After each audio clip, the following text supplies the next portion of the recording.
welcome to my video today. I'm going to be doing what's next for the LA Lakers. So, in my opinion, right now, what's going on for the Lakers is a little bit of confusion. They can't get Darren Collison. They wanted to trade for a better 3-and-D player, and the perfect player for that would have been Robert Covington, and he got traded, just not to the Los Angeles Lakers. They also didn't get a player that they wanted in Derrick Rose. And yeah, it's a big L for them. And also Marcus Morris, who actually went to the other LA. So, in my opinion right now, for the LA Lakers, they're really in shock. They're in confusion. They don't know what to do. But in my opinion, they're going to stay with what they're doing. Mainly because I don't know where they could go from here. Unlike the Houston Rockets, which could just use a quick fix for their height problem, they aren't lacking height. They're lacking a third option. They try to make Kyle Kuzma their third option, but he's averaging around 13 points a game, and in my opinion, it's not going to cut it for a third option.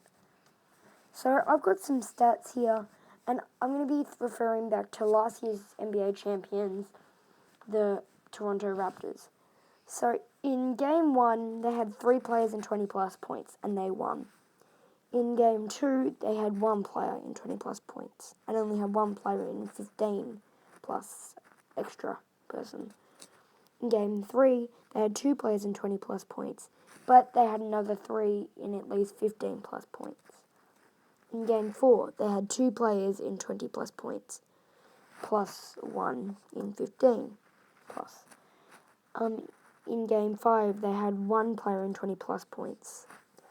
In Game 6, they had 4 players in 20-plus points. Currently, the only 2 players who are actually mattering on this team who are averaging 20 points is Anthony Davis and LeBron James.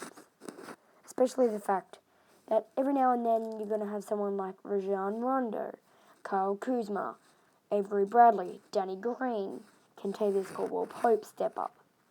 In my opinion, when the playoffs come, those veterans are going to help, but they're not going to be enough to go against a well-rounded team like the Philadelphia 76ers, the Denver Nuggets, the LA Clippers, the Miami Heat, the Milwaukee Bucks, and some of these if they do make the playoffs. If they do make the finals. So yeah, in my opinion, it's going to require a lot of working for them to figure out where their issues are, and I think they've figured out where their issues are, but they don't have a solution to fix it. They can't go to free agency on the player who they wanted, Rajon Rondo. They were going to trade for Marcus Morris. He went to LA, but he went to the LA Clippers. You wanted Robert Covington. He went to the Houston Rockets. You wanted anyone, and you didn't get anyone. You wanted Derrick Rose. You didn't get Derrick Rose. So I think when you come to playoff time, you're not going to work with a big 2. At least in the last couple years, especially in the last playoff series, you had 3 players who were very, very valuable in that playoff run. You have Kawhi, obviously. You have Pascal Siakam. And you had a third or a fourth. It changed between Marc Gasol and Kyle Lowry and Danny Green. Those were 3 other players that could step up. And I'm saying, if I'm kind enough, I guess you could consider Kyle Kuzma as that. But last year when they won, they obviously didn't do that without some help with some nice rookies and some nice veterans.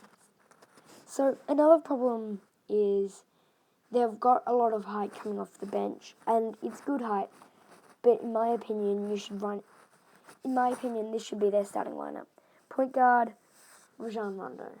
Shooting guard, Danny Green. Small forward, LeBron James. Anthony Davis at power forward.